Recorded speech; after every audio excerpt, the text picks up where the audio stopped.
Chega pra cá, galera, sejam todos muito bem-vindos ao canal Espaço da Bola, porque hoje tá começando mais um Nordeste em Foco, programa nosso aqui do canal para falar dos times do Nordeste. E vamos embora falar dos times, o que aconteceu nesse final de semana e fazer uma prévia dessa semana aí para as nossas equipes nordestinas. Já se você tá chegando aqui pela primeira vez, se inscreve já aqui no canal para dar essa forcinha aqui pra gente, dá aquela moral pra nós aí, apertando também no joinha, certo? No like aqui no vídeo pra gente ficar em alta aqui no YouTube, tá? Mas desde já eu agradeço a sua presença aqui no nosso canal, tá? Gente, hoje vamos fazer o formato um pouco diferente. Eu vou passando assim, vou na sexta, sábado, domingo, né? Falando dos jogos, de todos os jogos. Hoje vamos fazer um pouquinho diferente. Vamos falar de cada divisão. Primeiro vamos começar pela Série A, que teve os jogos ontem, né? No domingo. Os 4 nordestinos jogaram ontem. Não acompanhei esses jogos porque era tudo no mesmo horário, né? O Fortaleza empatou com o Grêmio fora de casa por 0-0, né? Inclusive o Grêmio teve um jogador expulso, o Kahneman, e tiveram dois pênaltis perdidos, um para cada lado. O Iago Pikachu perdeu um pênalti e o Diego Souza perdeu outro, né? Então o empate aí do Fortaleza contra a equipe do Grêmio, que o Grêmio continua lá na lanterna, na última colocação, e o Fortaleza amarga aí mais um resultado que não é de vitória. O Fortaleza veio muito bem, né, vencendo os 3 primeiros jogos, estava 100%, e aí agora já são 4 jogos sem vencer, 3 empates e 1 derrota. Né? O Fortaleza empatou com o Atlético Goianiense, empatou com o Fluminense, perdeu para o Flamengo e empatou agora com o Grêmio. Então já são 4 jogos sem vencer aí do Fortaleza. Mesmo assim tá bem lá na tabela de classificação, 4º colocado a equipe de Fortaleza, bem demais. Outro jogo foi a derrota da equipe do Bahia para o Palmeiras, né, por 3-2. O Bahia chegou a virar o jogo, né, tava perdendo por 1-0, virou o jogo, mas levou a virada de novo. Negócio louco, né, velho? Então 2 viradas aí, o Palmeiras acabou derrotando a equipe do Bahia. O Ceará empatou em 1-1 com a equipe do São Paulo, né? Fez 1-0 e acabou que o Gabriel Dias fez um gol contra. E, bicho, é interessante essa questão aí do Gabriel Dias, porque ele fez um pênalti. Contra quem foi o pênalti, velho, que o Ceará cometeu? Eu esqueci, velho, o jogo contra quem foi, ó, que merda. Mas ele já não era um cara que tinha uma aceitação muito boa da torcida. A torcida já pegava no pé do Gabriel Dias. E aí o cara pega e faz um gol contra. Eu não acompanhei o jogo, né, não vi como foi também. Mas acabou que o Ceará saiu com um empate aí contra a equipe do São Paulo. Outro jogo também foi o empate em 0-0 do Sport contra a equipe do Cuiabá, né? 0-0 aí para o Sport. O Sport deveria ter vencido esse jogo, né? O Cuiabá é um adversário direto, ó, tá ali o Sport em 15º, né? O Cuiabá em 16º. Esse empate aí foi ruim, né, para os dois, só que o Sport eu acho que deveria ter vencido essa partida aí, né? Porque quando pega um adversário como o Cuiabá, por exemplo, jogando dentro de casa, é um dos jogos que você tem aquela responsabilidade de vencer, né, para você poder tirar ponto de um rival direto e garantir 3 pontos para você, certo? É nesses jogos assim chave também que o time vence as suas partidas e consegue se manter, né, no caso. Classificação da Série A do Campeonato Brasileiro, como é que estão os nordestinos? Por enquanto ainda tem o Fortaleza no G4, com 12 pontos em 7 jogos. O posicionamento, pelo menos aí da equipe do Fortaleza, ainda está muito bom. Tanto quanto o do Bahia, que está em 5º colocado com 11 pontos. Tem algumas equipes que têm jogos a menos para fazer, né? Ainda é começo de competição, ainda vai ter muita mudança de posicionamento na tabela das equipes, né? Mas pelo menos aí já é um bom arranque dessas duas equipes. O Ceará vem em 12º colocado com 9 pontos. Tem uma turma aí grande, né, com uma pontuação muito próxima, só que ali até o Juventude em 14º tem 9 pontos. O Sport é o 15º com 5, então já tem uma grande diferença aí, né, 4 pontos de diferença do 14º para o 15º.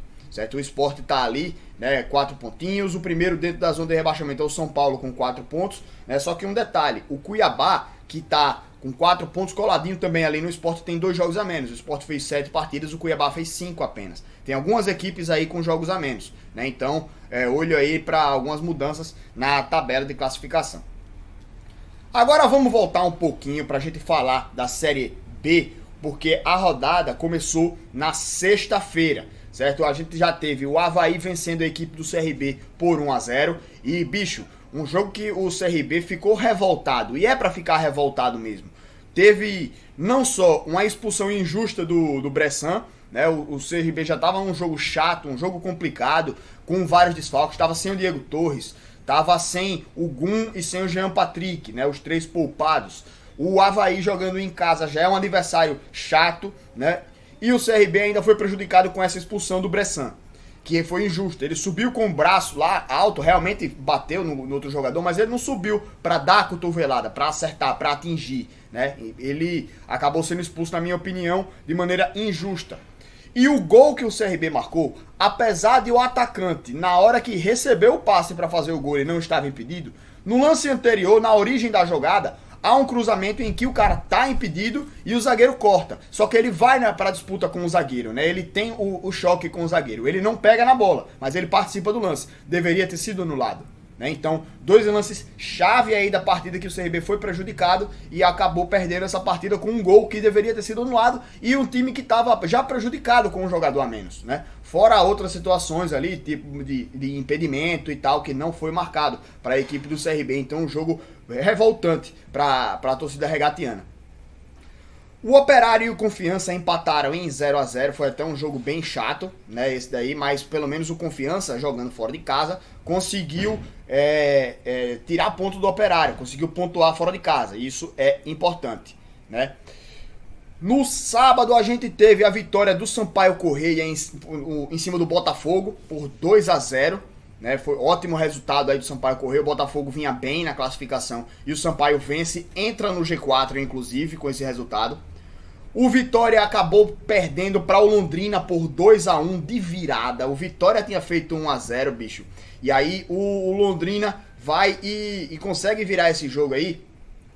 Foi uma atuação triste da equipe do Vitória, até porque jogava dentro de casa, estava vencendo o jogo. O Londrina é uma equipe que está lá embaixo na tabela, né? E acabou que esse jogo foi decepcionante demais, né? Porque sofre a virada para um adversário de lá de baixo, ressuscita um adversário, é ultrapassado por ele e entra no G4, no Z4, quer dizer, a equipe do Vitória com esse resultado.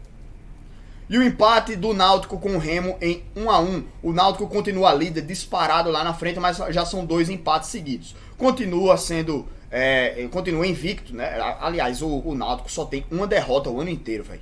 O Náutico tá impressionante nessa temporada, né? Então tá merecedor dessa liderança aí na Série B, mas já são 2 empates seguidos, certo? O primeiro contra a equipe do Londrina, que eu já tinha falado aqui que venceu o Vitória, né? E agora o empate com o Remo, dessa vez em casa. Pelo menos mantém ainda a sua invencibilidade, mas já tem aí 2 resultados que não são favoráveis para a equipe. E para encerrar a Série B, ontem a gente teve mais um episódio do Fala Zezé, o CSA vencendo a equipe do Cruzeiro por 2-1. O CSA começou vendo o Cruzeiro tomando a iniciativa da partida, abrindo o placar aos 5 minutos, só que em 2 gols relâmpago, em 2 gols que o CSA aproveitou falhas do Cruzeiro, conseguiu virar a partida, os 2 gols do Yuri Castilho.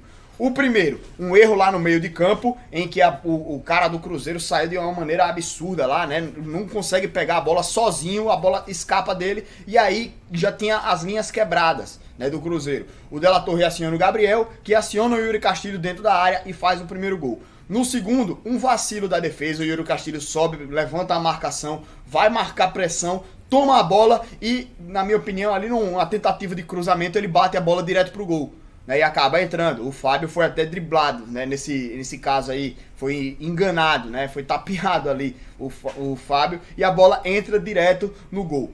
2-1 para o CSA, vitória em cima do Cruzeiro, mais uma. Desde 2019 são 5 jogos, 3 vitórias do CSA e 2 empates. Então, mantém essa escrita aí a equipe do CSA. E de quebra, essa vitória alivia um pouco a tensão nos bastidores, que no CSA estava muito agitado. né? E esse jogo foi chave, foi muito importante. Até porque tem muitos ex do CSA lá no Cruzeiro, né? O Mozart, que é o treinador, o Pastana, que foi pra lá, saiu do CSA pra ir pra lá, e aí foi buscar o Mozart, que tava de saída da Chapecoense. O Norberto pediu pra sair do CSA pra ir pro Cruzeiro também, e o Cruzeiro, inclusive, sondou outros jogadores do CSA. De certeza, só o Lucão, né, zagueiro, mas não houve proposta. E aí, nesse clima de bastidores aí, o CSA pelo menos vence, mantém essa digamos, superioridade, né, em cima do Cruzeiro, e de quebra também já engata 2 vitórias seguidas e escapa um pouco da parte de baixo, ela tranquiliza um pouco seu ambiente. Classificação, como eu falei, o Náutico segue líder absoluto na Série B, 7 jogos, 17 pontos, e o segundo colocado, o Coritiba, tem 13 só que tem um jogo a menos, tá? A equipe do Coritiba. 13 pontos, 4 pontos a menos que a equipe do Náutico, né? O Sampaio Correia vem no G4 com 12 pontos e 7 jogos também. Entrou no G4 depois da vitória contra o Botafogo, como eu falei, né? O CRB já amarga aí, né, outra derrota. Vinha de 2 derrotas seguidas, venceu o Brasil de Pelotas, mas agora perde para o Avaí de novo, né? E acaba ficando ali estagnado na 8ª colocação com 10 pontos. Mesmo assim ainda está próximo da turma lá do G4. O CSA se aproxima também da primeira parte da tabela, escalou posições, e olha a importância dessa vitória da equipe do CSA. Se perde esse jogo para o Cruzeiro, em determinado momento do jogo estava perdendo, o CSA estava em 19º colocado. Ia ficar aí com 5 pontos, né, só à frente da Ponte Preta, que tem 3, né, e o CSA agora está em 11º com 8 pontos. Passou inclusive o Confiança, que também tem 8, só que pelo saldo de gols fica atrás da equipe do CSA. O Confiança em 12º colocado. E o CSA passou até o Cruzeiro, o próprio Cruzeiro, né, que estava jogando com o CSA. O CSA passou, está com 8 pontos agora, e o Cruzeiro tem 7. E aí o último nordestino, infelizmente, o Vitória, que acabou entrando aí no Z4 depois dessa rodada, tem 6 pontos apenas, só que tá próximo aí, né? Tem muita gente muito próxima aí, tem um pelotão gigante de um monte de gente com a mesma pontuação, então tem todos esses detalhes assim de início também de competição, né? Série C do Campeonato Brasileiro, né? Só pra gente completar aqui nosso Nordeste em Foco. Na sexta-feira, a vitória do Botafogo da Paraíba contra o Altos por 2-0. No sábado, a gente teve a Jacuipense vencendo o Ferroviário por 1-0. A gente teve o empate entre Volta Redonda e Santa Cruz por 0-0. Santinha, ô papai, que é isso? E o Floresta sendo derrotado pelo Paysandu pelo placar de 2-0. Como está a classificação do Grupo A da Série C? O Manaus é o líder com 9 pontos, seguido do Volta Redonda com 8, Botafogo da Paraíba com 8, Paysandu com 8. Esse é o G4. O Altos vem com 7, Ferroviário com 7, Tombense 6, Floresta 5, Jacuipense 5. Jacuipense estava em último, né? Venceu e vai a 5 pontos. Passa o Santa, que agora é o lanterna. Pior ataque da competição, apenas 2 gols marcados. Pior ataque do Grupo A, perdão. Né? O pior ataque é o Oeste do Grupo B, que não fez nenhum gol. Mas o Santa tem o pior ataque do seu grupo, tomou 5 gols, né? E vem aí na fase terrível, né? Nenhuma vitória em 5 jogos. Coitado do Santa, bicho. Tá pau lá, viu? Tá complicado. Vamos falar o que é que rola na semana, já começando com hoje. A gente tem o que hoje? Tem algum nordestino. Eu acabei não olhando, viu, galera, os jogos da semana. Então vamos olhando aqui no aplicativo para ver os jogos ao longo dos dias aí. Terça-feira, né, só amanhã que tem jogo. O Confiança recebe o Coritiba às 7 horas da noite. O CRB enfrenta o Náutico, duelo aí de nordestinos, às 9h30 da noite. O Remo recebe o Sampaio Corrêa às 9h30 da noite também. O que é que eu imagino para esses 3 jogos? O Confiança contra o Coritiba, eu acho que o Confiança em casa pode segurar o Coritiba, que vem empolgado aí, tá em segundo colocado, né? Mas eu acho que o Confiança tem a possibilidade aí de buscar pelo menos um empate. CRB e Náutico, o CRB em casa é muito forte, mas o Náutico vem bem também. Apesar disso, eu acho que vão se equiparar. Empatezinho também aí nessa partida. Remo e Sampaio Corrêa, o que é que eu imagino aqui? O Remo é uma equipe que tá lá embaixo, né? Começou dando demonstrações de que poderia ser uma equipe forte, mas eu acho que o Sampaio Corrêa, mesmo jogando fora de casa, pode vencer essa partida aí. Então creio que o Sampaio deve ganhar esse jogo. Pulando para quarta-feira, jogos da Série A. Fortaleza e Chapecoense, aí eu acho que o Fortaleza tem que ganhar esse jogo, pô, tem que vencer. Como eu falei, mesma coisa do Sport contra o Cuiabá. Jogando contra esses adversários que tendem a ficar na parte de baixo da tabela, você tem que vencer, tem que fazer o seu papel, principalmente jogando dentro de casa. Então Fortaleza eu acho que vence, quarta-feira, 4 horas. Bahia e América Mineiro, às 7 horas, mesma escrita, né? Eu acho que o Bahia tem que ganhar esse jogo. Santos e Sport, o Santos vem numa boa fase, vem lá em cima, né? O Sport não vem tão bem assim e o Santos joga em casa. Então é triste, mas eu acho que o Santos deve ganhar do Sport. Uia, Corinthians e São Paulo, também na quarta-feira, interessante esse jogo. Mas não é nordestino, então vá pra gente embora. Série B, na quarta-feira, Ponte Preta e CSA às 4h30. Pela má fase da Ponte Preta, mesmo jogando fora o CSA, pode ir lá para vencer o jogo. E eu creio que o CSA vai conseguir, né? E a gente tem às 9h30 da noite, Botafogo e Vitória, na quarta-feira. O Botafogo vem aí pressionado. Eu acho que o Botafogo deve jogar para ganhar esse jogo aí. Coitado do Vitória, né? E na quinta-feira, bora dar uma olhada aqui ligeiro, tem Bragantino e Ceará. E aí, jogando fora de casa, o Bragantino é o líder da competição, o Ceará vem aí no meio da tabela, aí vai ser complicado. Eu acho que o Bragantino deve ganhar aí do Ceará, infelizmente, né? Mas é isso, galera. Sexta-feira a gente retorna aqui para repercutir essa semana de futebol, certo? E a gente fala também dos jogos aí do final de semana. Mas já quero agradecer mais uma vez a presença de vocês aqui no canal. Tamo junto, meus amigos. Valeu e até a próxima, que tem muito conteúdo aqui no canal, beleza? Abraço, gente. Tchau, tchau. Valeu, meu povo. Tamo junto.